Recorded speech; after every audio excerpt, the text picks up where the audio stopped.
This is another story from Beatrix Potter titled The Tale of Tom Kitten. The dedication is dedicated to all pickles, especially those that get upon my garden wall.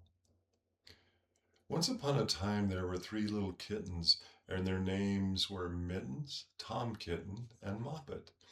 They had dear little fur coats of their own, and they tumbled about the doorstep and played in the dust. But one day their mother, Mrs. Tabitha Twitchit, expected friends to tea, so she fetched the kittens indoors to wash and dress them before the fine company arrived.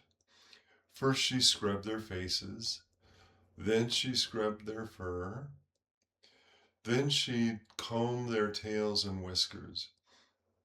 Tom was very naughty, and he scratched.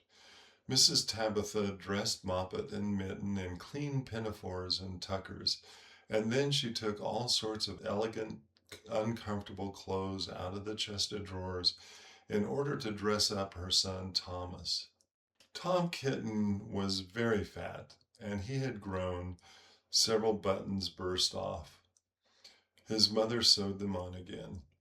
When the three kittens were ready, Mrs. Tabitha unwisely turned them out into the garden to be out of the way while she made buttered toast.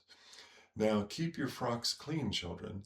You must walk on your hind legs. Keep away from the dirty ash pit and from Sally Hennypenny and from the pigsty and the puddle ducks. Moppet and Mittens walked down the garden path unsteadily. Presently they trod upon their pinafores and fell on their noses. When they stood up, there were several green smears. Let us climb up the rookery and sit by the garden wall, said Moppet.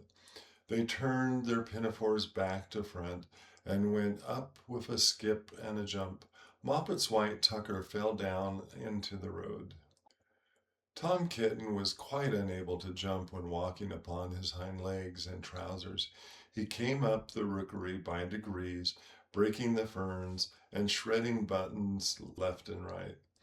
He was in all pieces when he reached the top of the wall.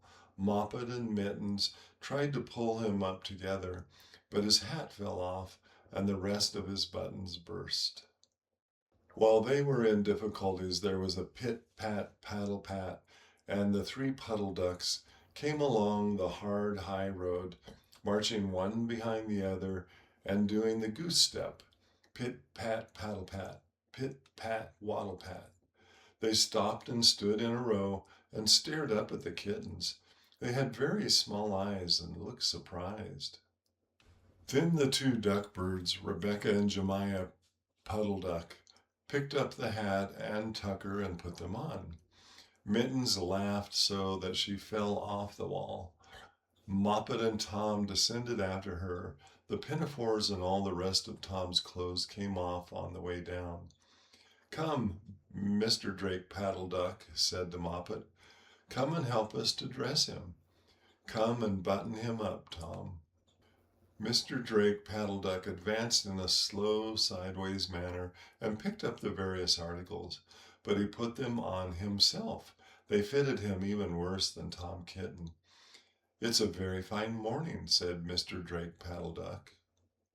And he and Gemma and Rebecca Paddle Duck set off up the road, keeping step, pit-pat, paddle-pat, pit-pat, waddle-pat. Then Tabitha Twitchit came down the garden and found her kittens on the wall with no clothes on. She pulled them off the wall, smacked them, and took them back to the house. My friends will arrive in a minute, and you are not fit to be seen. I am affronted, said Mrs. Tabitha Chitwit. She sent them upstairs, and I am sorry to say she told her friends that they were in bed with the measles, which was not true. Quite the contrary. They were not in bed, not in the least. Somehow they were extraordinarily noisy overhead, which disturbed the dignity and repose of the tea party. And I think that some day I shall have to make another larger book and tell you more about Tom Kitten. As for the puddle ducks, they went into a pond. The clothes all came off directly because there were no buttons. And Mr. Drake Paddle Duck and Jimia and Rebecca have been looking for them ever since. Snuggle in, good dreams.